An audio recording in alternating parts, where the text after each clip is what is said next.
It's always tough to figure out how to customize a car, make it yours without messing up its natural beauty. But in Texas, we listen to the signs. You never know where they're going to come from. You got to check everywhere. But when they come to you, it's pretty clear. It's undeniable.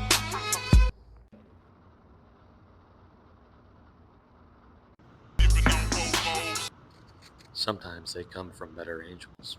And sometimes they come from slab gods. Hey, what it do is Paul Wild, the People's Champ, America's #1 grill salesman. You know what I'm saying? But Paul Wall, I'm just poor white trash. I don't have a vat of gold laying around. It's gonna be traditional gold slugs, the underdog of the Grillz game. Which means we're gonna have to science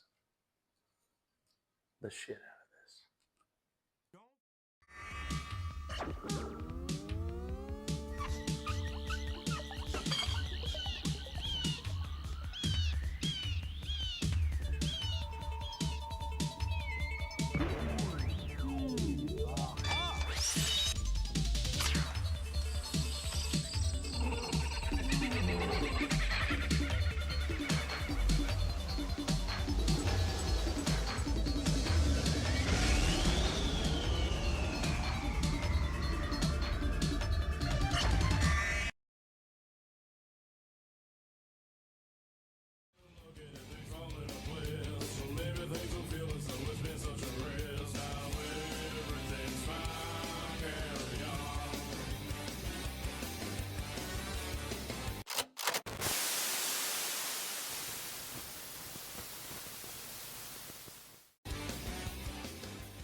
All right, so today we are going to learn how to take a chrome tooth from a grill in a 1953 Buick and turn it into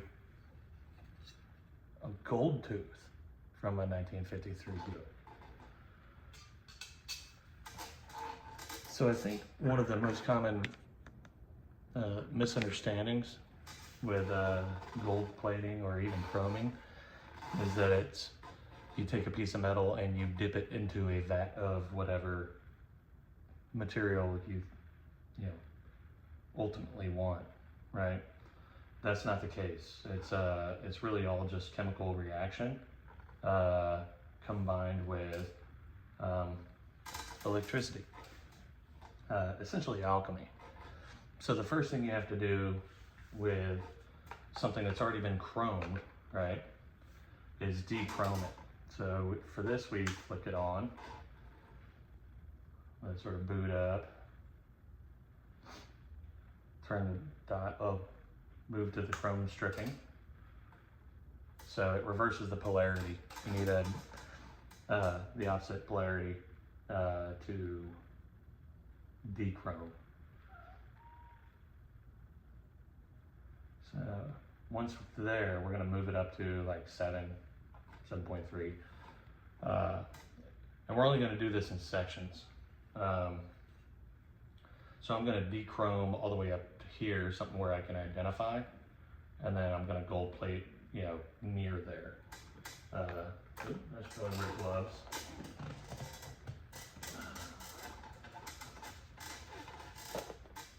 So this is super easy. It's definitely not as expensive as going to the chrome shop.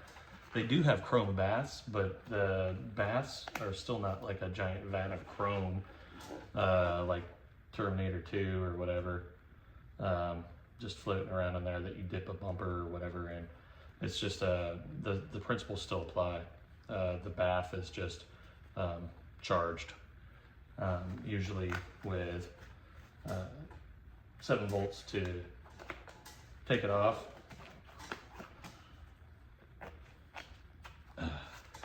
And then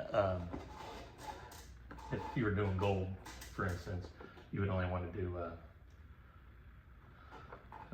4 volts, 4.5 volts to put it on. So here I have my chrome stripping solution. This is the common anode. So I clip that on there. All right. So just like welding, you know, you're trying to create current. And I'm just gonna apply minimal pressure with the chrome solution at 7 volts up past this curve that I can readily identify. You want to make sure you get everything, because if there's still a little bit of chrome on it, it's going to prevent you from being able to gold plate it. But you can tell when the chrome is off because the nickel will have like a little more of a tan tint to it, almost gold tint to it. Like so, if I don't know if you can hear it, but you can hear it kind of sizzling. But again, you're just doing minimal pressure, and the whole reason for the pressure is you're not trying to rub it off. You're trying to ensure that you're getting that connectivity from the node in this little cotton thing that I've got the applicator strapped to. So, you know, the current, because the current's really doing all the work. When I first started like plating, I didn't really understand that that aspect to it, and it resulted in some not great experiments. But now I think I've really gotten hold of it. So once you feel like you've sort of gone over it enough, we're gonna throw some water on it. This is just straight filtered water. This is called wetting it out. And basically you want to see the water just run right off it. You'll know that there's still chrome if you get a bead of water stuck to it. All right, let's see, we're all, despite the shape at the bottom, it's nice and slick. So that means that the chrome is off all the way up to about right here. So now I'm going to switch to normal plating.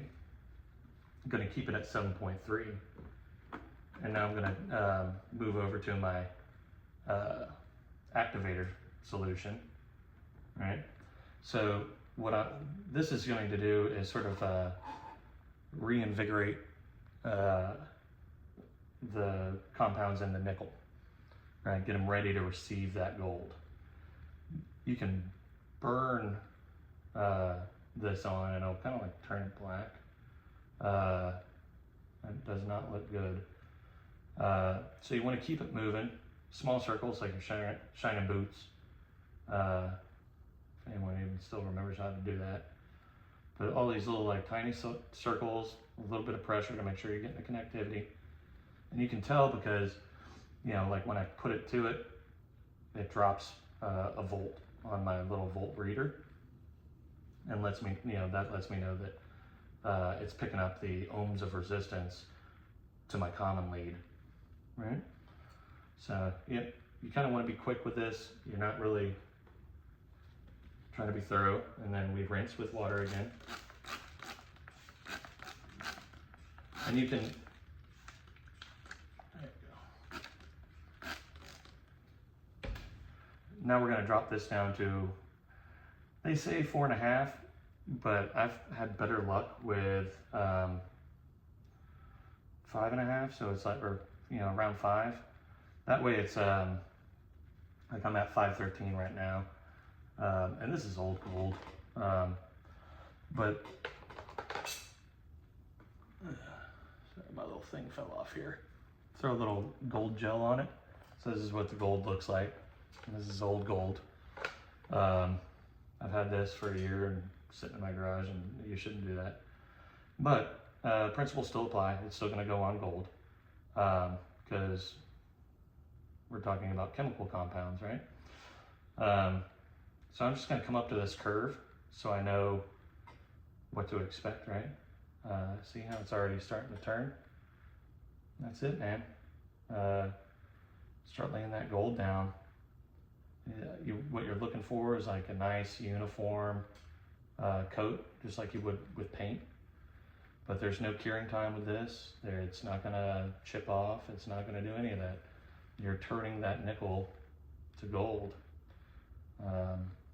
with a minimum amount of gold. I think car guys really sort of get siloed into thinking like car guys. And sometimes it pays to think a little bit like a jeweler, right? Or a chemist. So that's what we're doing. Putting the gold down. Paul Wall will be proud. There's ain't nothing more classic than some gold slugs. See, it goes pretty far. Like I haven't had to like re-dip it. If you find yourself needing to re-dip it, you're probably not out of gold. You probably didn't de-chrome long enough, or you didn't activate that service. Once everything's prepped, just like anything else, right? Preparation should be like 2/3 of your effort. The gold just goes right on. Look how thick that's going. I'm going for about an 18 karat plate. The carats are really just the thickness of the gold that you're putting on. But I figured you can't just be out there like showing off some like light 10 karat plate. You know, you gotta, if you're gonna flex, you gotta flex. So we're going for 18, 24 karat. And that's really a matter of how many microns thick it is, and that's evidenced in how yellow or golden the gold looks. So 10 karat will be like fairly faint, whereas 24 to 18 is going to be like pretty yellow. So there we go.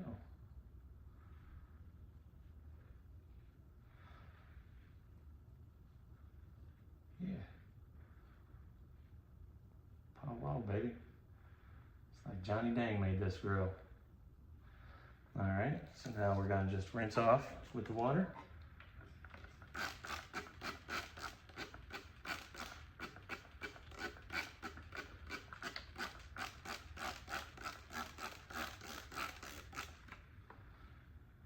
And there you go. Look at that gold slug. I'm gonna finish up and do this other side. So you wanna do it in sections, whether it's a rim or like a grill piece or an ornament. So to do that, like I'm basically gonna repeat the process, because remember I chrome stripped all the way up here and activated all the way up here. So going back this way, I'm gonna do the same thing, and it doesn't matter if you put your chrome stripper into the gold. It's not coming off because it's gold, not chrome. Different, you know, different molecular composition. So yeah, you strip all the way into the gold, activate it all, and then you can rub the gold back up into here, and you shouldn't have a line. That you shouldn't be able to tell any difference. You don't have to like feather it out or anything. It'll just, you know, you'll be able to see. And if you keep it at, you know, 4 to 5 volts on the gold, it goes slow enough that you can sort of correct any errors. If it's moving a little too fast for you, go ahead and drop it down to 4.5 for as you put the gold on. You're just going to have to do more circles and let it sit longer in one spot. If it turns black, you've burnt your gold, and you've got to kind of give it a better shot. You know, do it again. So there we are. That's really all there is to it. The chrome shop's been ripping us off for years. It doesn't really take that much. These solutions are pretty cheap. The most expensive thing is the gold, but you can get 2 grams of gold, 24 karat brush gold gel solution. You can get for about 120 bucks. And that will last you a while. You can probably do 4 rims with that. I mean, I've really like I spent like half that jar like screwing shit up. But if once you get the hang of it, that should get you 4 grams and then some. I mean, it's a good amount of gold. It goes far. So, and that's even with today's gold prices. I just recently checked. It's about 120 bucks or something like that. So, that said, have fun. This has been your science lesson for the day. Can't wait to see what you guys make. This is what I'm making. All right.